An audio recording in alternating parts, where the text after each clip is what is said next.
had loquats on it, but they froze. This one, of course, we've been eating a lot of them off of here.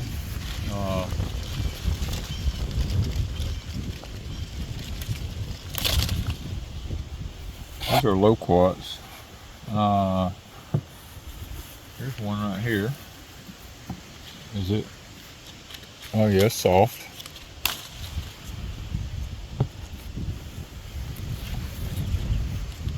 That one's soft.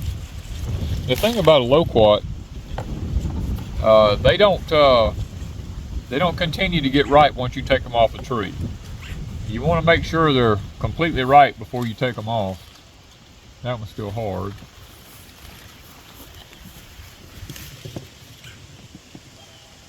This one is soft.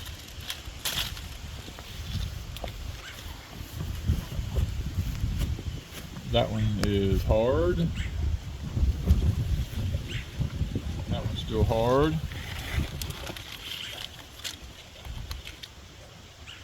This one's soft.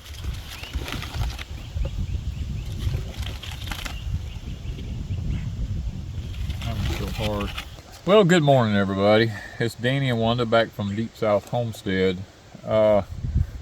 We were picking some mayhaws and we realized that there was loquats on the tree the other day. And I got to looking, and a lot of them, the freeze, the freeze killed a lot of them this year. These things bloomed out right before it come that hard freeze. Well, some of them made it, and we've been slipping in here getting a few of them off of it, coming, you know, from time to time. And we was picking the mayhaws this morning, and Wanda told me, she said, we need to show people, they may not know what loquats are or how they are. And they are like blocks of ice. They're so cold this morning. They're very sweet if you pick them when they're ripe. But they're kind of what they remind me of, is like they're not really astringent like a persimmon. They're in the same family as a pear or an apple, like the rosacea family. The fire blight will hit this tree just like it will as a matter of fact, I can look at the bottom right here and I can tell fire blight's trying to hit it right here a little bit. That wind is, oh Lord, is cutting through us. They're in the same family as the apples, the pears, and all that kind of stuff. So the blights will hit them, the fire blight will, just like they do, you know, any of the other trees. And like I said, you pull them off a tree, if you get them green, that's what you got. They don't get any different. So it's why it's so important to make sure that they're ripe when you take them off the tree. Now, Ms. Wanda likes stuff that's a little bit tangy. I prefer them to be a little sweeter. And this being, the loquat is also known as a Japanese plum. It is the same thing. These trees will get to be astronomically huge, and they will be literally loaded with fruit. Now don't actually remember which is which here. One of these is a grafted tree. One of them, or two of them, was from Grow Family Network. I don't actually remember which was which, to be honest with you. I'd have to go back and look at my own videos probably to tell the difference. I want to say these two are from Grow Family, and this is the one we bought because it's so tiny. It might be. It might be. And these are, Grow Families was just seedlings. They weren't really big. I'm willing to say that this tree is a seedling from Grow Family. I think them two right there come from Grow Family. This one right here has a total different kind of leaf on it. It's like a bigger... Yeah, it's a bigger leaf. If I had to say anything, this would be the grafted one. And every one of them got bit by the cold. None of these made it. And you can see the cold hit the leaves. Yeah, it got the leaves on them and everything. So that might be the truth, but I was thinking both of these. It's starting to sprout out from below the graft down here. Yeah. So I'm thinking this was probably the grafted one right here. I got to cut those sprouts off down there. I can't remember. Cut the sprouts off of this one too. But this one is doing awesome. This one has the fruit, which makes me believe it withstood the cold, which would make sense for a seedling. Yeah. That's So thank you, Grow Family. Thank you, Grow Family. Yeah, definitely appreciate that. Check out Grow Family Network. They're in Louisiana. Yeah, they're in Louisiana, and he gave us actually several of these trees. We have them stuck everywhere. Or you can see the inside of the fruit. Yeah, that's what it looks like on the inside. Miss Wanda just took a bite out of the side of it, and it's got a big seed in it right there. Now those, it's kind of funny. Miss Wanda snatched one of them up, started eating it, and I looked. I said, "Well, how many seeds is in it?" She said, "Well, there's 2 to 3 in every one that she's been eating." And these seeds are very prolific. I mean, you plant them suckers, they'll come right up and make another tree. So I really believe this is a seedling, based mainly the size. It's just not. They're like eating a. It's like eating a plum. That's basically what it is.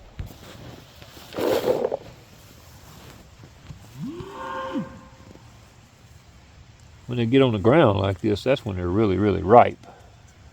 That little. Look how bright red that is. It's gonna make some pretty jelly. The redder they are, the better the jelly. Man, those are beautiful.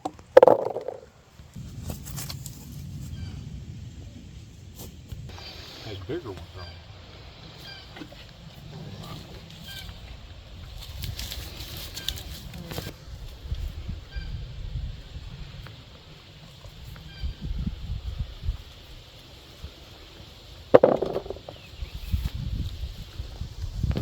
Well, we're here in front of the muscadine vine. This is a bronze. I'm sorry. This is a scuppernong. Sometimes I get them confused. This is the bronze scuppernong. This makes a very big one. I have actually taken 3 sprouts off of this year, and I did not cut it back because I wanted to let it go to the ground so I could get some good rootings off of it. I've got 3 of them took to Pecan Grove now, and yes, I didn't get it cut back, but you know what? It's loaded up right now. So it's going to be a booger to trim it back this year, I'm pretty sure, but it's got little scuppernongs popping up in it here. I mean, you can see if I can get it where you can see the end of the tags there. Look at all the little ones starting to pop out in there. They are everywhere on this thing. They may not get as big this year because I didn't have it cut back, but nevertheless, they'll still make some, and we'll get what we need off of it, I'm sure. But we got us a nice little stash of mayhaws here, and a few loquats left we hadn't ate. Ms. Wanda will be making some more jelly, I reckon. So, guys, oh, I see a loquat on this tree. We didn't know we had one on here. Oh, one made it? Yeah, right here. So the cold is what done damage on this. What done damage? Yeah, I can see all the little flowers. I'm telling you, I think these 2 were from Grow Family, and the little one is the other one. To be honest with you, it's possible, but I'm looking at the size of those leaves, and that I know, but they had different cultivars too. It's possible. It's possible, but this one had one that made it. Wow. Oh, here's another one up in here. Look. Wow. We just didn't look hard enough. Yeah, I didn't look. I'm trying not to spill these. Okay, go for it. I'm trying to see if it... Ain't quite there. Not quite there. Maybe another day or so. We gotta remember. Yeah, I didn't think there was anything on it. Well, I knew it was loaded with blooms. I knew back before the freeze, the thing had blooms all over it. We was like, yes, we're going to have a lot of loquats. But Got 2 nights of cold. 2 nights of cold. But now look at this right here. Now, do you see this peach tree? I did a video here a year or 2 ago talking about not mowing around a peach tree. And you can see the grass clippings. See all this right here? Piled up. Now we got Queen Anne's lace. All that stuff's coming up in here everywhere. That stuff is, it's invasive. Danny don't like that, but that's all got to come out. It's all got to come out, but you let the grass grow, cut it to the tree. Yeah, I just let it, and I kept mowing it up against the tree. And look at this tree. Now, this tree is 3 years old. Now the freeze got rid of some of the peaches on it, and we do. You'll see things like this right here. You see this right here? The worms had already started in it. So we gotta. And I usually what I do is I just go through when I see them. I just take them off. Because they're never going to do anything. Never gonna do nothing, you know. But look how pretty. Isn't it? I mean, and really it's too young to have many peaches on it anyway. It really needs another year or two. Because it's only 2 or 3 years old. Maybe it's either 2 or 3, I don't know. I'm talking, it's probably got 25 or 30. Oh yeah, easy 40. on it. But you go on the other hill over yonder where I keep them mowed around all the time, and they're not no taller than this right here. They're just little short trees. This is my experimental tree to see, does not mowing around it make a big difference? And I can tell you right now, the answer is yes, because this one's got peaches on it. So we're going to be adding grass clippings to a lot of stuff this year, aren't we? We're going to add a lot of it. Plus I got some water sprouts I got to take out of here like this here, you know. I mean, but hey, fruit is fruit the way I look at it. And grass makes a difference. Grass makes a huge difference.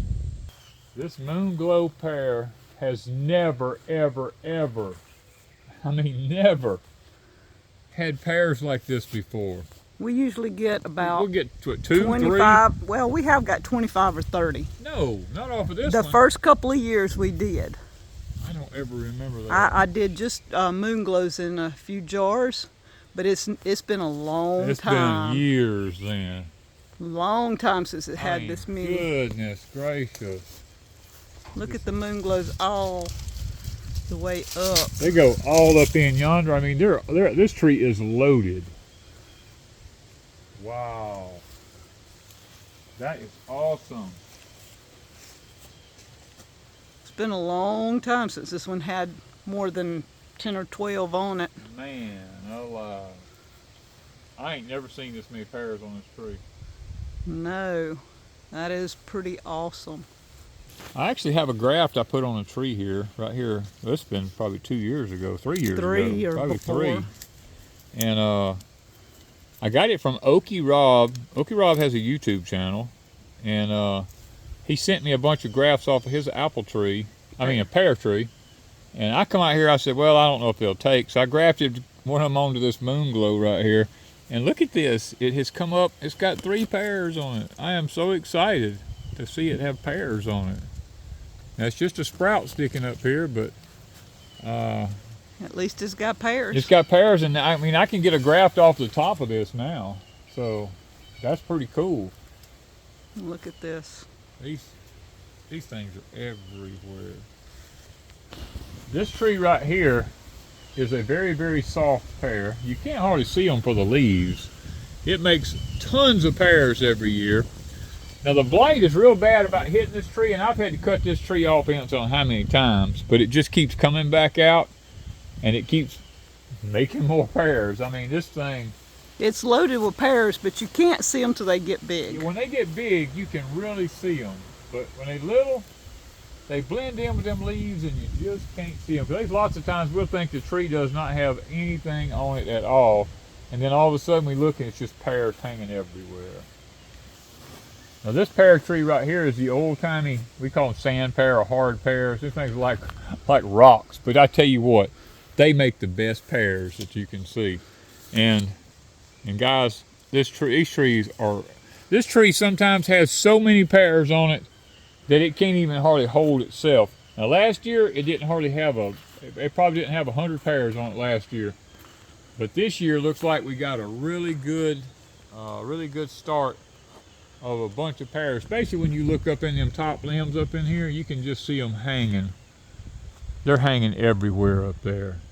This tree is taking off this year. Looks like it's doing really, really good.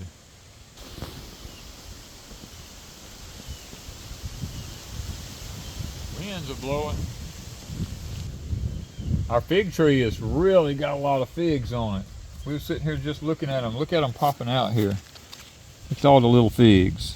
One there, there, there, there, there. And that's one over limb. here. Yeah, Out of at the end of every leaf you look at, there's just figs at the end of all the leaves. So, man. Maybe. The drought hit us at the wrong time last year for pears and figs. Yes, it did. We had the drought really messed things up, and But- the freeze last year. The freeze hit at the wrong time too. Now we did lose our citrus tree up here, our orange tree. It died. You know, the one that had so many oranges on it. We finally lost it this year. But you can't keep trees forever. That's one thing you have to learn. They don't last forever. But the fig and these old-timey pears, they just making lots and lots of pears and figs. Okay, we got took again. We ordered this tree. It was supposed to be a big white mulberry, the big white ones. And guys, look what I'm getting here. Teeny little. These things are so tiny and they're little black knots. Those are not long white mulberries. No, look at the leaf is different on it too. It's got a leaf that looks like a sassafras or something. I mean it is not mulberry leaves. That is not what we ordered. And see, you don't know about this stuff until years down the road. I mean, it's loaded with berries. It's loaded, but little bitty knots. This ticks me off. It doesn't even look like a mulberry. No, this. It's a knot of some sort, so I don't know what that knot is. I've seen that before. I don't know. They're a mulberry, but they are not the big white ones that we ordered. No, this is like. They all look like that before they turn purple, though. That's crazy. This leaf don't even look like. Let's go get a mulberry leaf. Okay, let's look at a true mulberry here. Let's look at this. This is a mulberry leaf. This is what was sold us for mulberries. Look at that. Nothing. We ordered this from a company and paid good money for this tree. For a white mulberry. For a white one, yeah. And this is. Look at that. Look at the difference. That's the difference right there. Wow. Years of growth. This is some type of hybrid. I don't know what it is. Or something, because it looks like a mulberry on It's a mulberry on the tree, but it ain't no bigger than a pencil eraser. I mean, it's and hard as a rock. And hard as a rock. I mean, these here there's still a few of these on here. See those? Goodness gracious. Just sweet. We've been eating off this tree for oh my 2 or 3 word, weeks. I could make myself sick eating these things. Oh, they're so sweet. But we got took on that white mulberry. We got took on that one. Yep. Boy, it's aggravating. Wow. You want one? Mm-hmm. Went over your head. Right there. These things are good. Yeah, they're getting to the end of them. Yeah, you can tell when they're overripe. They got little tiny fruit flies all over them when and you don't want to be eating fruit flies. Fruit flies are not good for your digestive system, I reckon. Wow. Oh well.